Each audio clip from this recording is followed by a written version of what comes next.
Hello, I'm Paula, if you don't know me, and I'm here to talk to you about a very serious thing today, and that's that there are 520 games on the Gen Con preview list on Board Game Geek. 126 of those are listed as demo only, and 394 different games are listed as on sale for Gen Con 2025. That's a lot of board games on view in the exhibitors hall. No one's going to be able to see all 520. We're only human.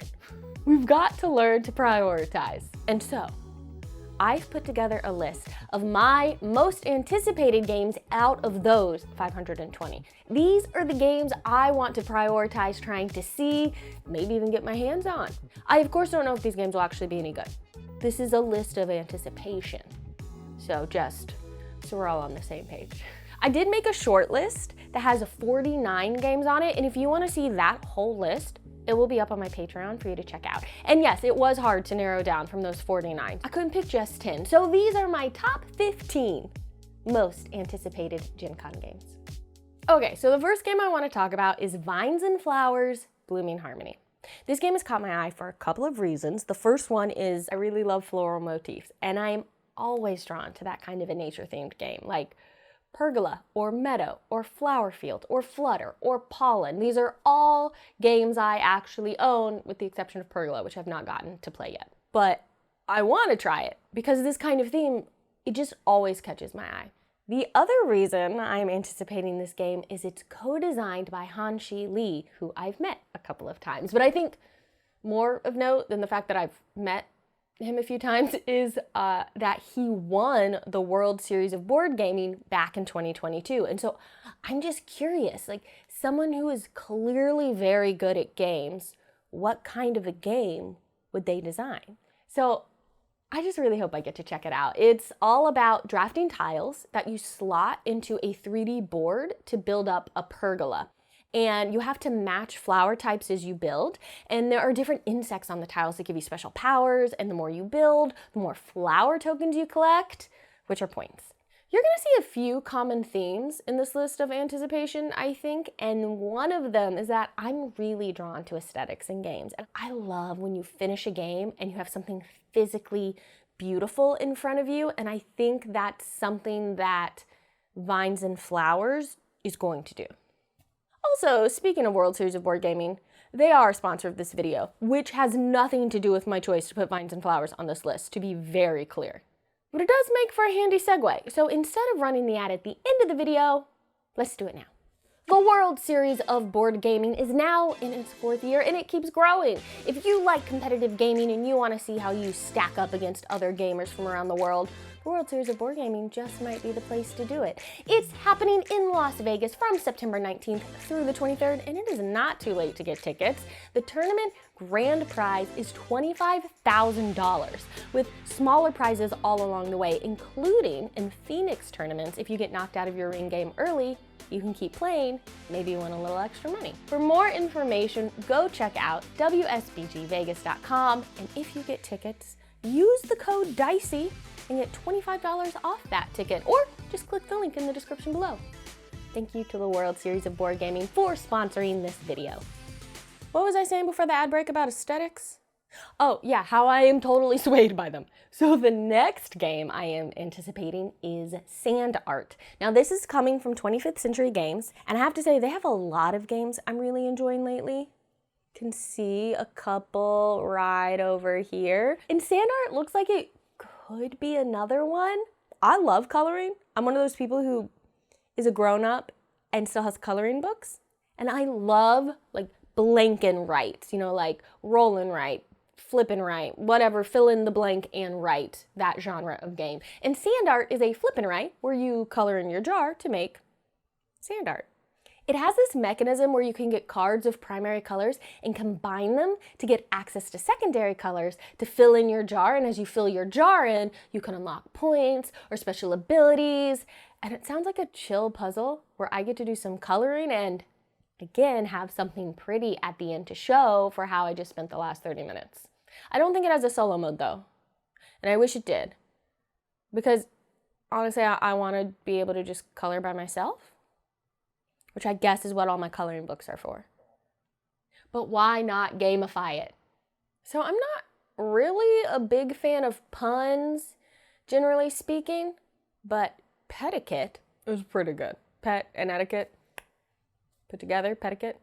I'll be honest, Oink games can be kind of hit or miss for me, but I really like the way this one sounds. You have cards of dapper little animals, dogs, cats, and birds, and you randomly lace them out, and then you try to identify a pattern they're making. So you might think it has something to do with the order the animals came out, or the color of their hats, or the numbers on the cards. And then you secretly choose what card you think would come next to fit the pattern. But the other players might be seeing a different pattern than you.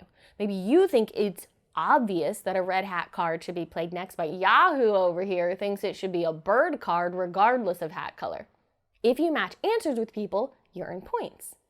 It sounds simple and silly, and I like how it looks, so I'm really curious if it will live up to the fun that I think it could be. Greased lightning!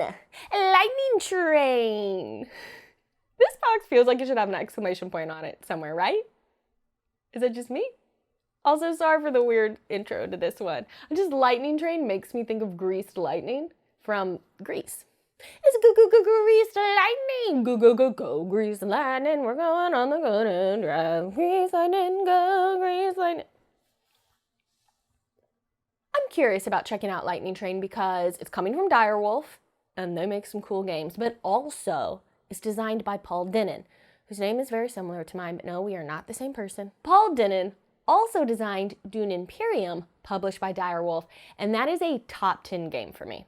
So, of course I want to see if Lightning Train is just as good. I mean, it's different from Dune Imperium. I'm not expecting the same game. It looks totally different. It's got bag building, which is like deck building, which Dune Imperium has, but instead of adding new cards to make your deck better with cooler actions, you're putting tokens or chits into a bag and then randomly pulling those out, and hopefully making your odds better of pulling out something awesome. And then it's about making lucrative deliveries with your train. And maybe heavy metal? It feels like heavy metal should be involved. Lightning Train. Do y'all ever see a bunch of board game content creators posting about a specific game and then go, oh gosh, that must be good. They all seem to like it. I do. I am as easily influenced as the next gamer. And a bunch of my content creator friends have made posts about how much fun Alibis is, which is the next game on the list. I haven't had a chance to play it yet, but they have definitely built my anticipation for the game. And y'all, it does look fun. It looks like it has like a So Clover thing going on, if you're familiar with that game. And I like So Clover a lot. So the idea is you're trying to discover the true criminal in a lineup of suspects. Everyone is given 2 identities of suspects that have alibis, which will leave one suspect in the grid without one. But you can't just tell everyone who's innocent. That wouldn't be a game. You get a 1-word clue that you hope will point to both of your innocent suspects. Everyone puts their clues out, and you have to try to use that information to identify who doesn't have an alibi. It's cooperative, so if everyone can succeed in identifying the suspect who doesn't have the alibi, you all win. I think it sounds fun. I'm really hoping I get a chance to try it at Gen Con, obviously, because that's what this whole list is about.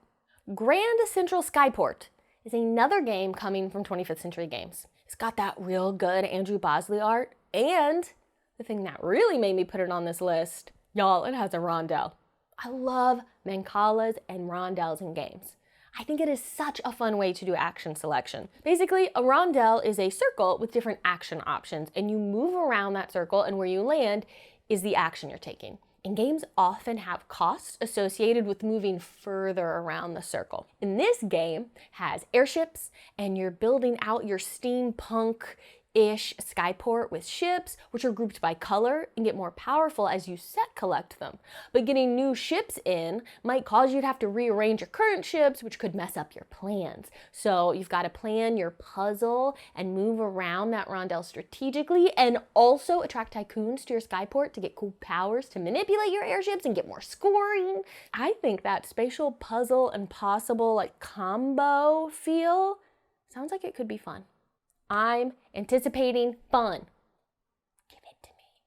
Paverson Games tends to put out games that are a little on the heavier side for me. So I don't know if I'm going to end up feeling like Class of '89, the next game on this list, is too heavy for my personal taste, but I'm really interested to find out. Sometimes I go for heavier games. I mean, I do. Sometimes I really enjoy them.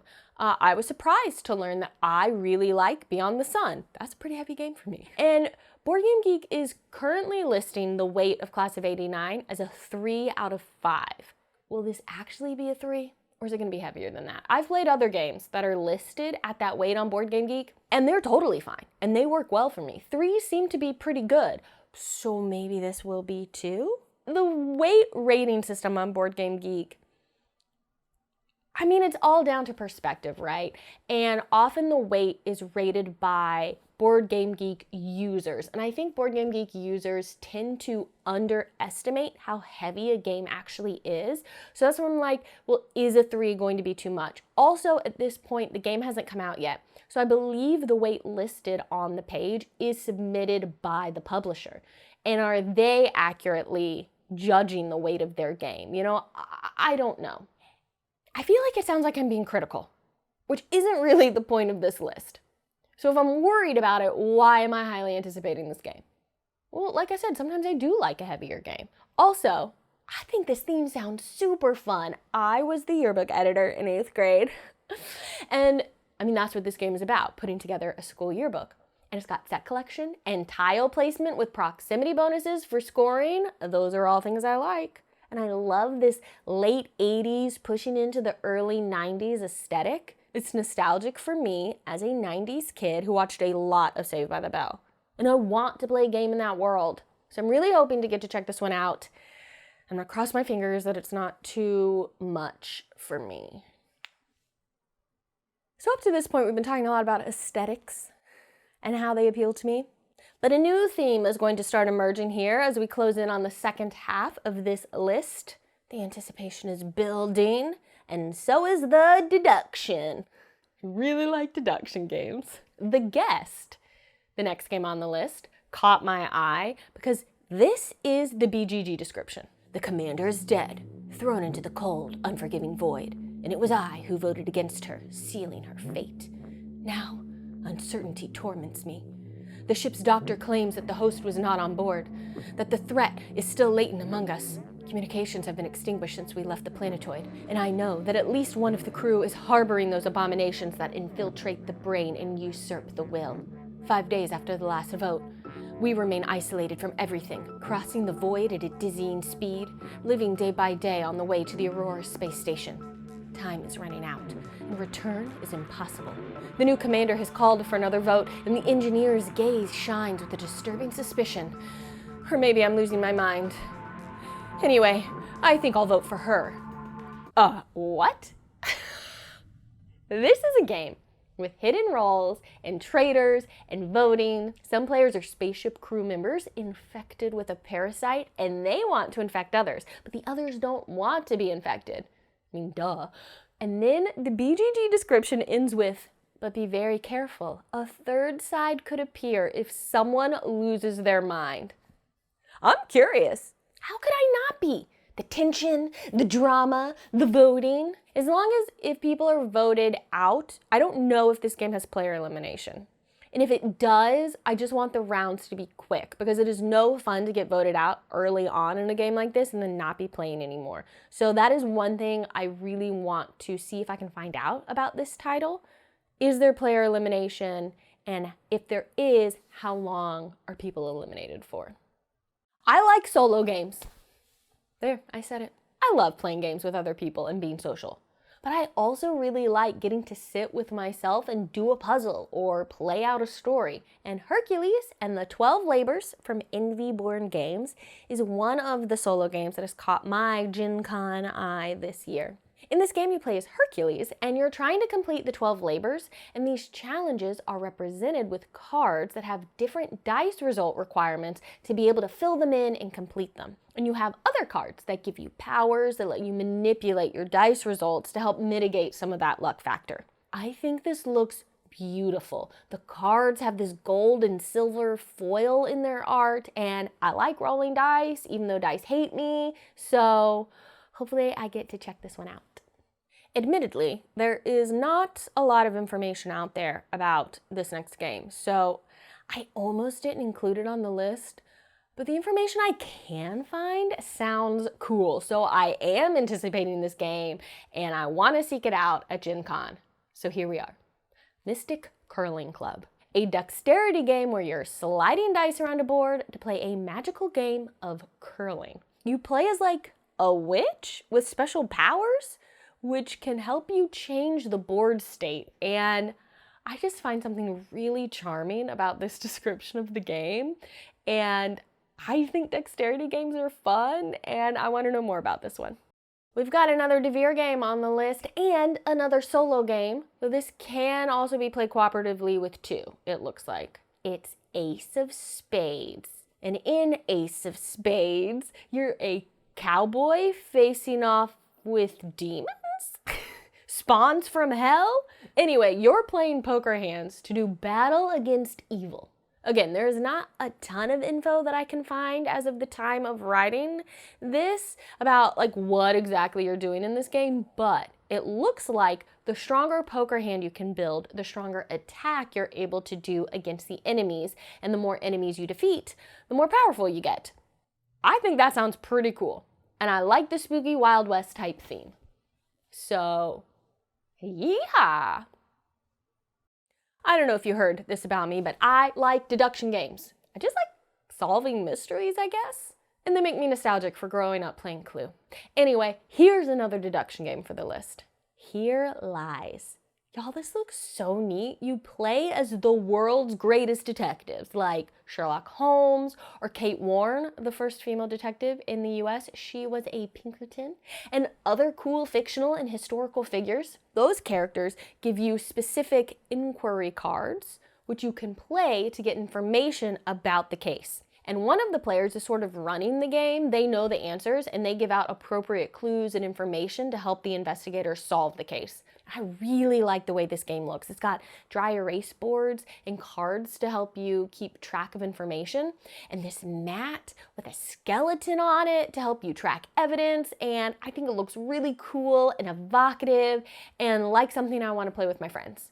Or maybe my parents. I think I could get my mom to play this with me because she likes mysteries too. And so that is very appealing. So here's another thing you should know about me. I like basically everything I've played that Bruno Cathala has worked on. And he's a co-designer of Gatsby, along with Ludovic Maublanc. So this game has to be pretty high up on my anticipation list. It's 2-player only, which appeals to me a lot because I play most games at 2, and I really appreciate a game that is designed with that player count specifically in mind. This is great Gatsby themed, which I find very appealing. I love the 20s and 30s. Also, I've just realized I'm gonna have to start specifying the 1920s and 30s because we're literally in the 20s right now. I love the 1920s and 30s and Art Deco. And it looks like it has almost like a bunch of mini games, kind of. So you place influence in different areas of the board, and in those areas, you're trying to achieve different things. Place your tokens in a continuous line, or move up a track, or win a horse race. And as you place your influence, you might get to do bonus actions. And when I saw that, y'all, I was convinced. I love a game with combos and ways to extend your turn and things where you're going, I do this, which lets me do this action, which lets me do this action, and that lets me do this action, which lets me... So yeah, I'm interested. My number 2 most anticipated game of Gen Con is called Dirt and Dust. I've been getting into F1 racing recently, like over the last year or so, and when I saw this racing game, it really got my attention. It is not about F1, to be clear. It's about rally racing, which is different, but it looks really cool. You have your own player board and action cards you play out to represent the things you're doing in your car to fine-tune your racing experience, like adjust dampers or check tire pressure. And then you roll dice to see how well your driver can actually execute those actions. And it looks like there are different racetracks you can play on, and I think you can build your deck to get better cards, which means your car will be better. It looks neat, and I've been looking for a game that might give me that racing feel, and I know games like that already exist, but this is new and fresh, and I want to check it out.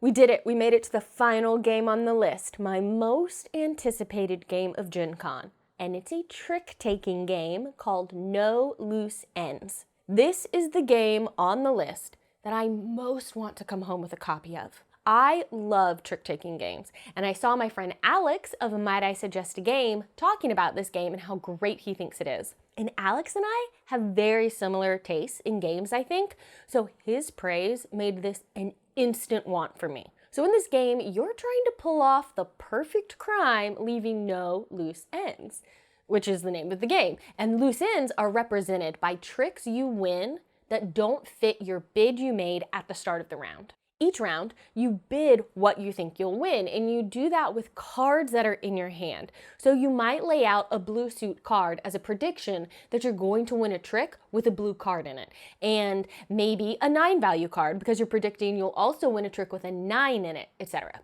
And if you win tricks that don't fit any of those bids you made, that's bad. That's a loose end. And it sounds like such interesting strategic choices on what bids to make, when to go nil, how to lose tricks that don't fit your bids, and how to win the ones that do. It sounds so fun and so engaging, and I want it. I want it.